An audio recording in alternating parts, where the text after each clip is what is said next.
everybody, Ellie here from Cootsears, getting ready to get my veggie and herb beds ready to go. I have a bunch of steps and a bunch of information to share with you on how I'm going to do that. So I'm going to give you a step-by-step guide on how I'm going to be doing that. The first step to a successful garden is to get all of your supplies and your tools ready. As you can see, there's some bags of soil behind me that I got from the greenhouse, as well as I have my plants already picked out. I just grabbed them from the greenhouse yesterday, so they're nice and fresh and ready to be put in the ground. We just had a couple days of rain and now it's the first day of sunshine, so I'm hoping that this will help kind of cultivate an easy transition for these plants from the greenhouse to the outdoor environment. So as you can see, I have my bags of soil, as well as, I don't know if you can see over here, but I do have a pitchfork and a shovel to help me get my soil amended and ready. I also have some cardboard here, which might seem counterintuitive, but I'll explain in a little bit.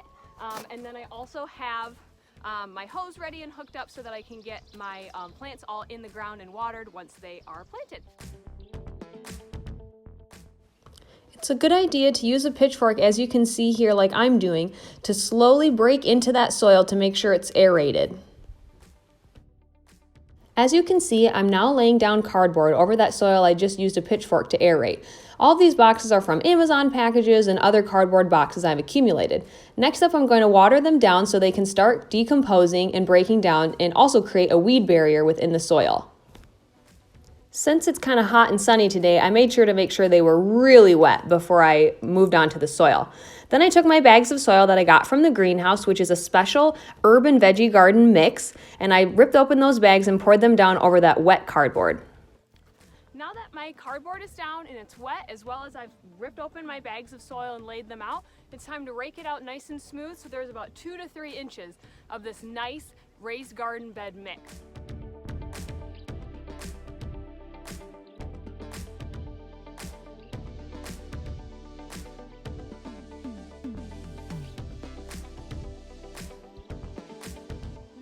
Our veggie beds all set up with our wet cardboard and our layer of nice new dirt, it's time to get the plants in the ground.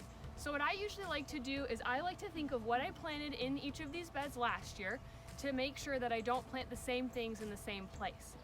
When plants grow, they take nutrients up out of the soil. So if you plant the same thing over and over in the same exact spot, that plant is going to deplete the natural resources and nutrients that are found in your soil because it's the same plant growing there over and over again.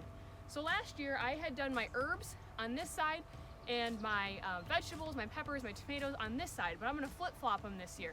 I'm going to put all of my peppers and my tomatoes in this bed right here, and my herbs and my lettuce and the plants that I want to start from seed, like lettuce, over on this side. So what I'm going to do is I'm going to take each of these plants that I picked out from the greenhouse, I'm going to lay them out where I think I want them. It's always good to look on the tags that come with the plants for the instructions on where to place them and how much space they need for how tall they're going to grow and how wide they're going to grow. So we're going to look through each of these, lay them out where I think they'll be best fitting inside the bed, and then we'll get planting. In order to take my plants out of their container, I'm not just pulling on them or yanking them to get them out. These are still delicate young plants, and so I don't want to stress them out in any way or cause any damage to their growth. So in order to do that, what I'm doing is I'm taking my plant in the container that it's in, and what I do is I take my hand and I kind of circle it around the stem gently, and then I'm going to take my other hand and I'm going to start squeezing and moving my hand around the base. Oops, there goes some dirt, but hey, we're gardening. Or have gravity help me by tip this over on its side, and then I'm going to gently pull with the hand that's holding on the stem and then squeeze and kind of push with the other hand on the bottom, and it should help your plant to come out just like that. And then it's much easier to plant, and you can know that your plant will be more safely transported to its new home.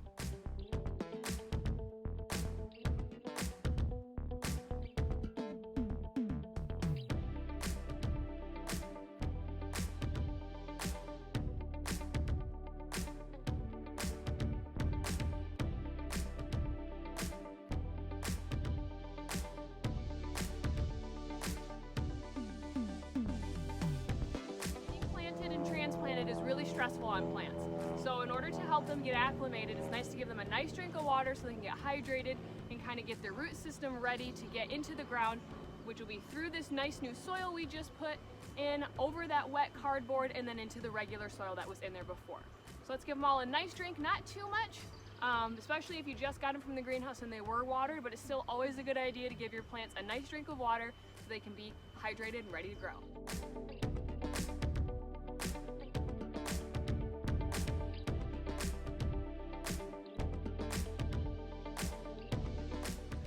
Here it is, the finished product.